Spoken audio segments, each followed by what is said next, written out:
Now this story begins one evening when I found myself scouring streaming platforms looking for something new to watch, when it appeared, out of nowhere. It was just sitting there, staring at me.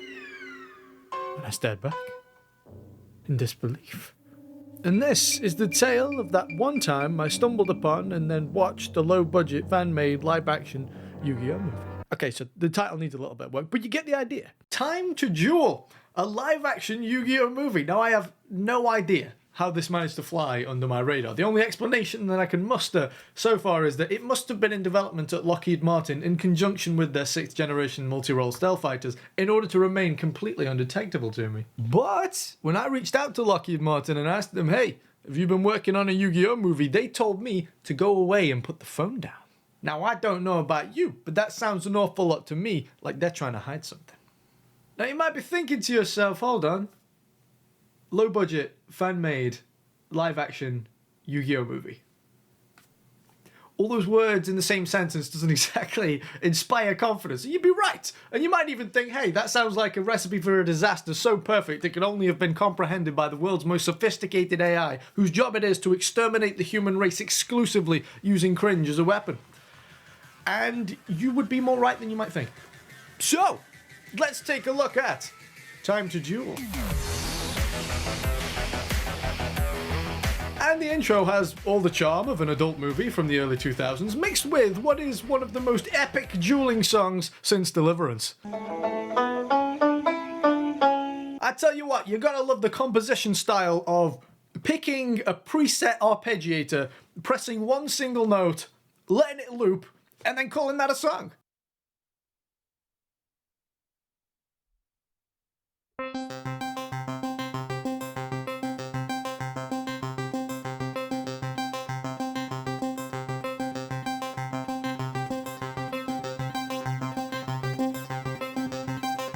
Okay.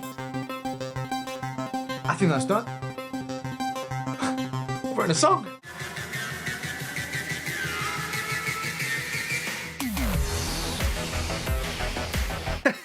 Oh my god, they just come straight out of the gate swinging, huh? Like, this is also making me realize that I've never really considered how old Yami Yugi is. Like, I guess I'd always just assumed he was like, I don't know, late teens, early 20s or something. Not in the live action remake. This guy's like 35. How old are you? I'm 15, Mr. Bennett. Motherfucker, you look 30.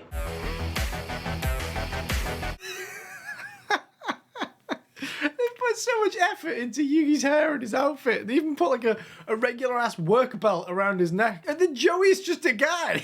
There's no attempt to make him look like Joey, but funnily enough, this version of Joey does also look like he could be in Deliverance as well.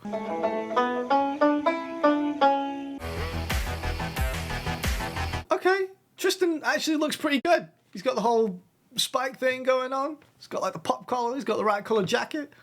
He actually looks pretty good. I mean, a little old for a high school kid, sure, but it looks alright. Also, I'm not too sure why they didn't just use the picture where Tristan is wearing the same outfit as the live action guy. I mean, Tristan does actually wear that outfit in the show. Do you think that they were worried that if they did, Konami would realise what they were up to? Wait a second, that's our character. Sue that man. Oh my god, I can't wait to see Taya. There is no way they found a real life girl. It has to be a dude in a wig. There is no way they found a female who is also alive.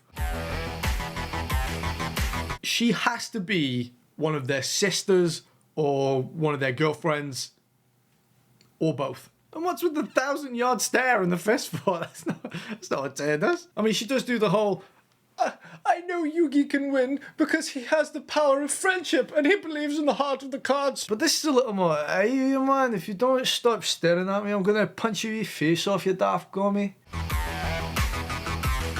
Ah, okay. Guy was looking a little less businessman and a little more son of a preacher man. I don't know. I don't know what it is. He just looks like a priest.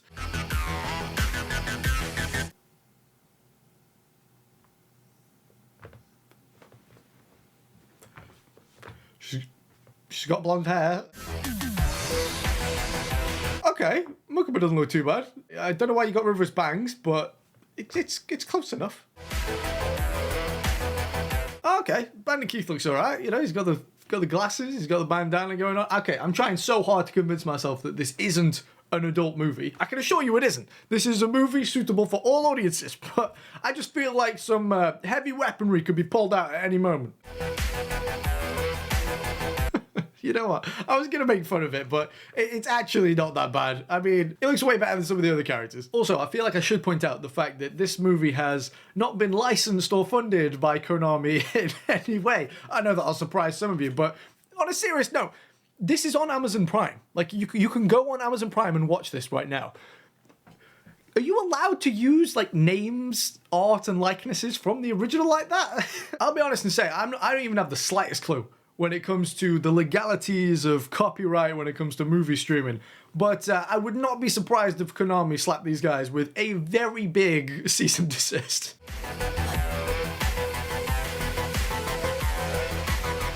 How has this not been memed by the Yu-Gi-Oh community yet? This is the greatest thing I've ever seen. The cardboard jewel disc. Oh no! Hold on. How many monster card zones have you got there? You can't have 10. Oh, unless the spell and trap zone is next to the monster zone rather than below it. That's not canon.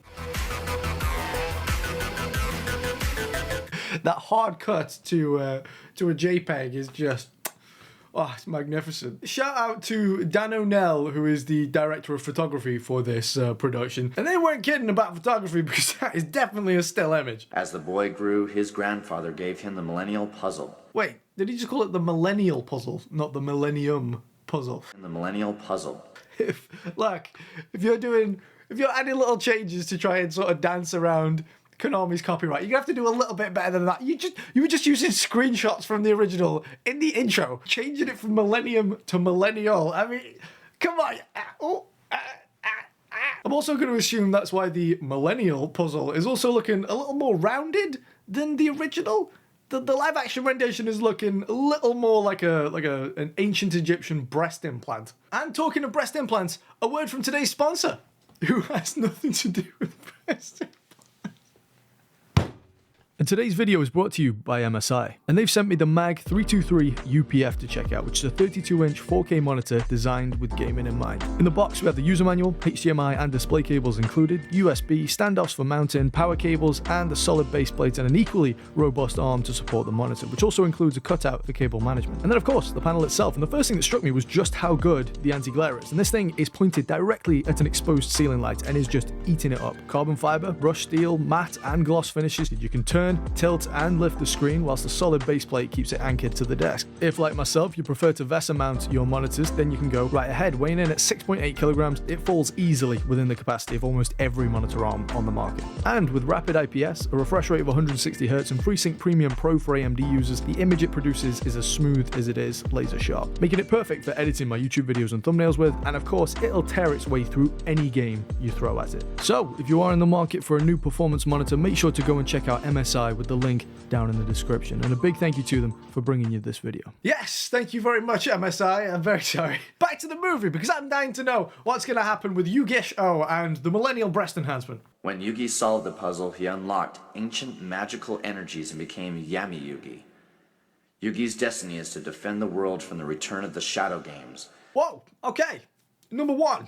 That's a very intense close-up you got there, my friend. That scene is accurate to the prologue in the anime, so fair enough. But number two, every time I look at this guy, he looks more and more like Mike Myers. You know, I had been wondering what Mike has been up to since, I don't know, like The Love Guru. What was the last movie that had... What's Mike Myers been doing? You are a midget. The answer to that question is obviously starring in low-budget live-action recreations of Yu-Gi-Oh! Who'd have thought? But it's time to cut the quiche, because I'm interested to see how they're actually going to adapt the original show, because the original show was well, the first season was like, what, 50 episodes? So are they going to cram that whole season into this movie? Is it just going to be a singular episode? I have no idea. There's only one way to find out. So what are you both doing? They're playing Duel Monsters. Duel Monsters? Sounds like a boring game. You know, I'm going to be honest. I'm still not 100% sure this is not an adult movie.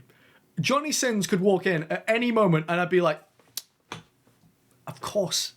That makes so much sense. The camera quality, the wooden delivery, of course. Yeah, speaking of one card, my rock soldier will attack with a spits of stone on my next turn. Oh, the They've got that guy trying to do Joey's accent, and by Joey's accent, I mean the most cartoonishly thick Brooklyn accent you've ever heard. I summon Flame Swordsman in attack mode! I caught that powerful with cream, my rock soldier.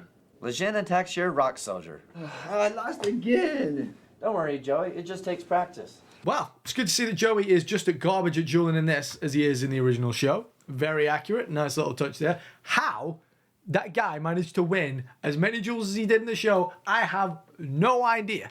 But here we are, and since this guy is doing his best to do Joey's accent, I am patiently awaiting the arrival of Kaiba. That's Yugi Moto. I hear he's one of the best duelists around. Oh, okay. That's actually surprisingly good. You know, it appears what he lacks in business chic he makes up for with a decent bit of voice acting. Who's that? Oh no. It's my Valentine. she's arriving slightly earlier than expected. She's hot. I hear she's undefeated. And what's the strategy? She has the Harpy Lady strategy. The harpy what up? That was just a shameless shot, just like going up a body, but then it cuts right before it gets to her face. She's so hot. Absolute savages. Look, maybe she's a standout actor. You're Yugi Moto. Yes, and you're my Valentine. In the flesh. Or maybe not. I'm regional champion of Duel Monsters. I'm undefeated. But a good duelist would be open-minded and use their talents to help others become better. I don't know about all that. You know, Picasso didn't teach people to paint. He painted. Ronaldo isn't a football coach. He footballs. It's okay to be good at something and not teach other people how to do it too. Not me, Han. I'm in it for the profit and the limelight. Based My Valentine. So, Taya has now challenged My Valentine to a duel, which means we are going off script from the anime, or at least we're swapping the order of events around from... But we'll go with it. Taya, are you sure you're ready for this? Yes. Uh-huh. Where would you like to duel? There's a place close by. We'll duel there. Well, don't be too specific. Sir? I want everything on Yugi Moto. Especially his grandfather. Yes, sir. I'll get on to it. There is a special place in heaven for people like this. And you know what? Film studios and filmmakers consistently and vastly underestimate just how genuinely entertaining bad acting is. It really is. It's like listening to a non-native English speaker speaking English. They can often use like words and sentences in ways that might not be grammatically correct, but they make sense and they can often sound, you know, interesting and creative because you'd never think to use language like that because you've had standard grammar drilled into you from day one. It's the same with bad actors. They can often add little bits of body language and nuances that experienced actors would know to avoid or wouldn't even think to add in the first place.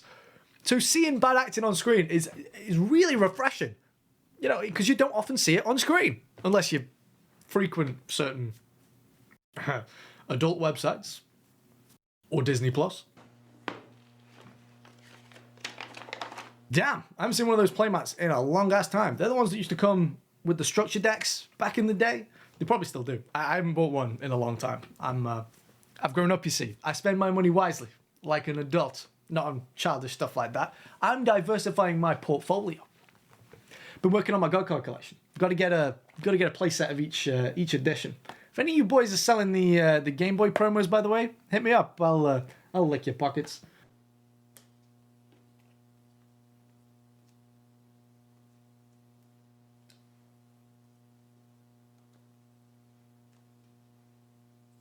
Well, that was really drawn out.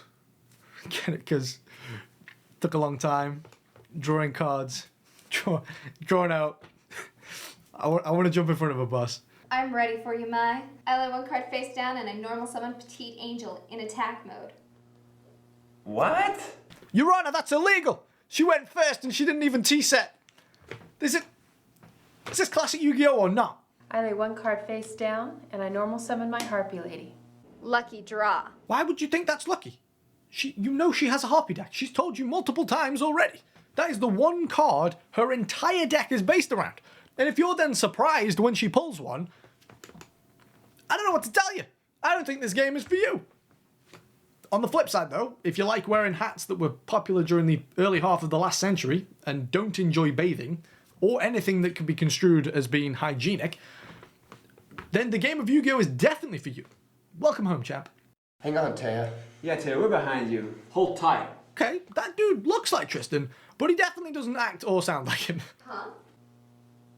Oh no, Harpy's Feather Duster. That little feather destroys all magic and trap cards on your opponent's side of the field. And as for your field card, when another field card is present, it destroys the other one. But that doesn't matter. You just used Harpy's Feather Duster. That would have got rid of the field spelling. What do I know? And then, in what can only be described as a The Room type scene, Joey gets a phone call. Right. I don't believe this.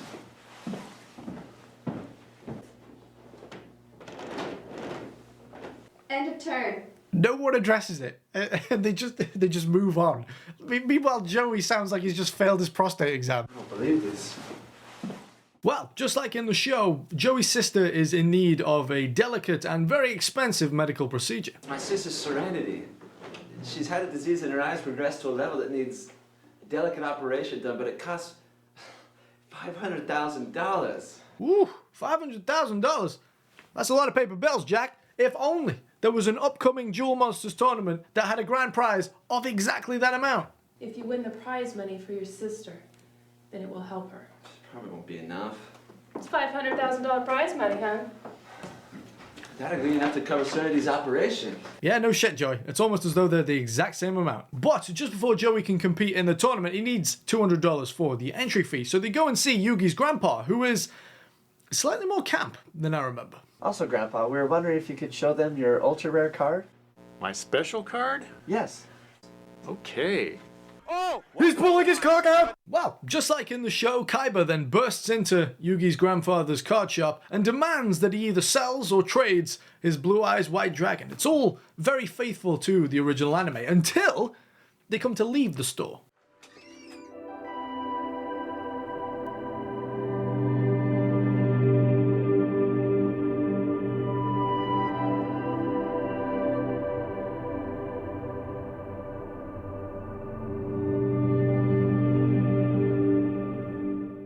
I don't know if they've been blazing up with Grandpa or what, but I have no idea what is going on in this scene or what, if any, purpose it holds.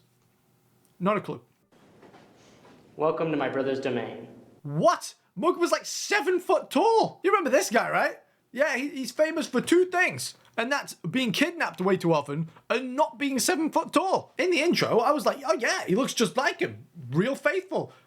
I mean, I guess that's because I couldn't see the other 6.5 foot of him. Well, if you think that's a stretch, get it, stretch, because he's taller, stretch. Well, if you think that's a stretch, you just wait until you see Rex Raptor and Weevil Underwood. Weevil, who put you up to this? No one did. It's the perfect time for revenge. You remember those guys, right? Well, not anymore. If it isn't Yugi Moto. I hear you're not in the contest. Okay, in fairness, Rex Raptor does look and sound almost identical to the original. Weevil Underwood, though, yeah, it's not quite there. The delivery's killer, though. If it isn't Yugi Moto. I have never heard someone sound like they've been hit across the head with a breeze block more than that guy. And I live in Stoke. Best believe I know what that kind of person sounds like. Sounds like him. Okay, but for real, they could have put a little more effort into Weevil's appearance. I mean, come on. Just getting a regular-ass dude to put on a green tie. Even I could have done better than that. Hang on, Weevil doesn't even wear a green tie. I'm gonna have to dress up as Weevil Underwood to prove this point, aren't I? Okay. 2 hours later. I told you I could do better. This joke wasn't worth the time or the money. Whoa, who's this big scary fella? I don't remember him from the original show. We welcome you tonight to one of the most honorable duels of the region. Well, that was not the voice I was expecting. Okay, so he's the announcer of the tournament that we now find ourselves at. There's been no explanation as to how we got here, but we're now here, and things are happening. So, cue the epic dueling montage.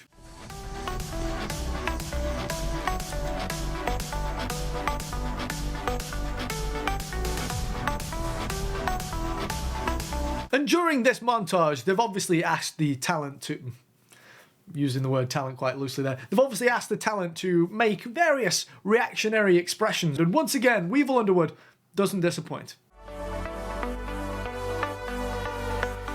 I'm still not entirely sure what emotional state that is. I think he might be going for obnoxious laughter, but it really is anyone's guess.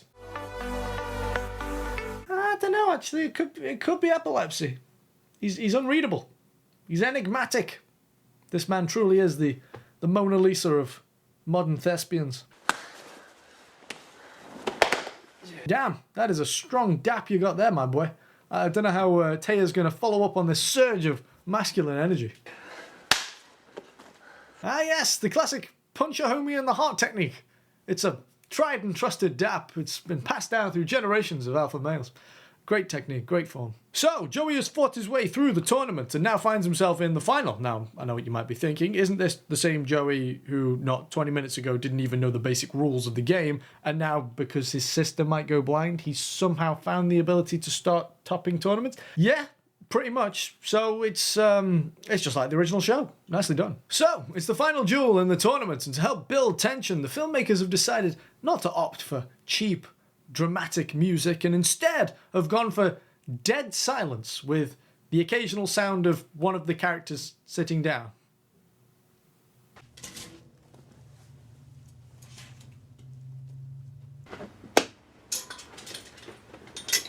The tension is killing me. Literally, I want to kill myself. Good luck on your draw, Keith. Keep talking, dweeb. You're such a sniveling little wannabe. Nobody beats Bandit Keith. Nobody. Damn, that poor guy looks like he actually took that to heart. That's the face of a man who's been called a deadbeat loser by his own father. Definitely not talking from experience or anything. And if by now you're wondering, hey, does Joey somehow pull a win out of his ass by whipping out Time Wizard and using its bullshit flip a coin effect just like pretty much every duel from the anime? No. No, he actually doesn't. I'm joking. Yeah, of course he does. Tails. Tails it is. What? You destroyed my barrel dragon with that cheap card? That's right. Your barrel dragon takes a permanent vacation to the scrapyard, you hunk of junk. Permanently, you say? Oh no. I feel my inner Redditor coming on.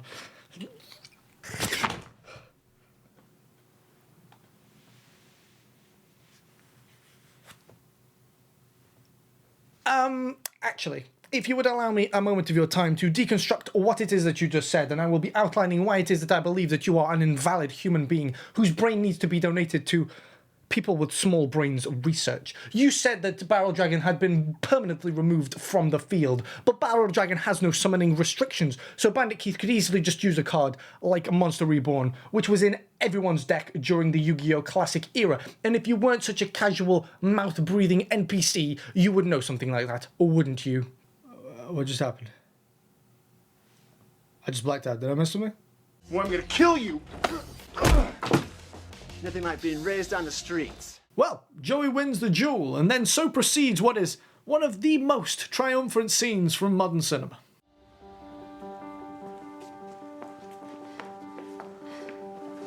We have a grand champion, Joey Wheeler.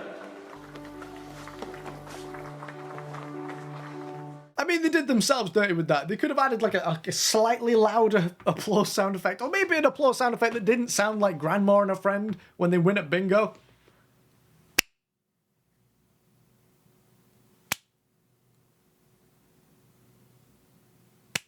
I present to you Maximilian Pegasus.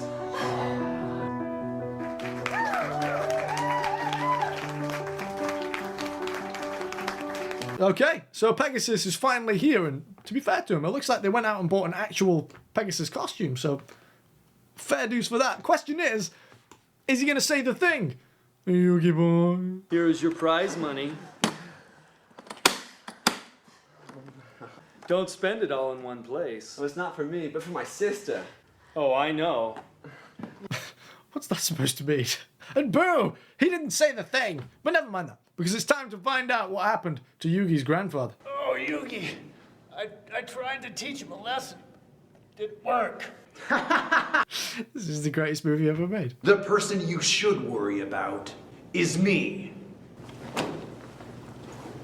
So, it's time for the climactic duel of the movie between Kaiba and Yugi, and just like in the show, they're using Kaiba's virtual system that displays holograms of the monsters, and I am so excited to see how it is that they've depicted them in this book. Because, I mean, they use JPEGs in the intro.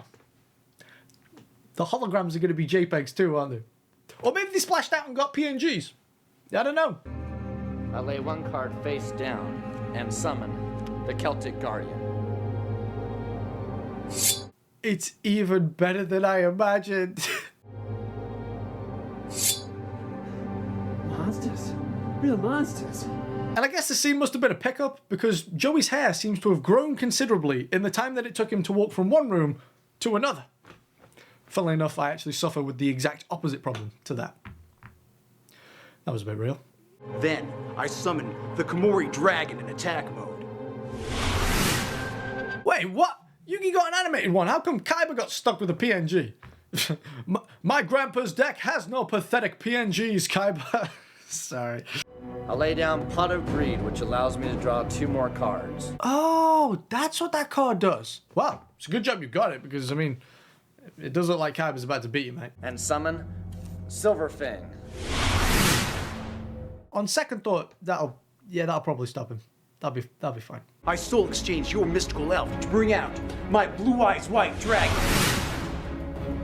Well, I can safely say that Konami are definitely not going to sue you for copyright infringement for that Blue Eyes White Dragon. The meme is that Blue Eyes White Dragon isn't even really a white dragon. It's more like an off shade of blue. But somehow these guys managed to make it even more blue than before. And even better than that, Lord of D actually plays the flute of Summoning Dragon. And it sounds like... it sounds less like a flute, more like a cargo ship. And it is just one of the most glorious scenes from this movie. And I summon Lord of D. Oh no. That's right. With these 2 cards, I can special summon 2 dragons from my hand. And I summon 2 Blue Eyes White Dragons. And just before I thought it couldn't get any better, Yugi summons the Dark Magician, and he's looking a little different. I sacrifice my 2 monsters to bring the Dark Magician. What the hell? Oh my god! And can someone please tell B-roll Yugi not to look like he's about to end his own life? It's just so sad looking into this guy's eyes. He looks like he's just seen someone club a baby seal to death with another baby seal. Okay, but to be fair, intense sadness is not going to lose you the duel, Yugi. As long as your deck doesn't sense your doubt, you'll be just fine. The deck. It senses my doubt. Well, you're fucking screwed. Exodia, obliterate. Ah, come on. You couldn't get an animated Exodia? You can't use clip art. That's not intimidating. And so concludes Time to Duel. So it covers just the first episode, really. And then they also threw in the arc where Joey pays for his sister's surgery. Not entirely sure why. That happens way later in the season, but honestly, after everything I've seen, that is the least weird thing about this movie. And although I've been poking a lot of fun at these guys, they've made something that, as a Yu-Gi-Oh fan, I genuinely found incredibly entertaining. And I'm not just saying that. I genuinely take a low-budget yet heartfelt fan-made film over another big-budget assassination any day. So shout out to Wolf Productions and everyone that put this together. It was deeply entertaining. I hope you enjoyed this video, and I'll see you in the next one. And of course, a big shout out to the patrons and the channel members. We have the top tiers, the Knights of Law, Flunky, Posibon, Infinite Dum Dum, Carson Jax, David, Michael Terpia, Texas Lawman, ATS, Daggedy69, Saint Nemo, Steve the Goat, Michael Spikowski, Digital AXE, Nystagmus, and the Grand Admiral. To each and every one of you, thank you for serving the realm. And of course, the tier 2, Saeed, Dr. Melsky, Yomwich, Hadziu, Kanadagramachi, Mark Maiden, Sensei Fang, Mendicant Bias, Agent MO62, Stu Cheeks, Michael S., Rich Walbert, Kidnap Tiger, Micah and Jarek, and McLegend Face. And of course, a big thank you to each and every one of the tier 1s as well. Also welcoming Thillian to the tier 1, but having a good chat with you, and Jan Kowalski for becoming a tier 1 member as well. To both of you, thank you for joining. It's great to have you, and to each and every one of you on this list, I appreciate the fact that you go out of your way to directly support me here on this channel. I really do appreciate it. Thank you. And there we go, another day, another video. Will you join me for my next one? You better do. you little bitch. But until then, take care of yourselves, and I'll see you very soon.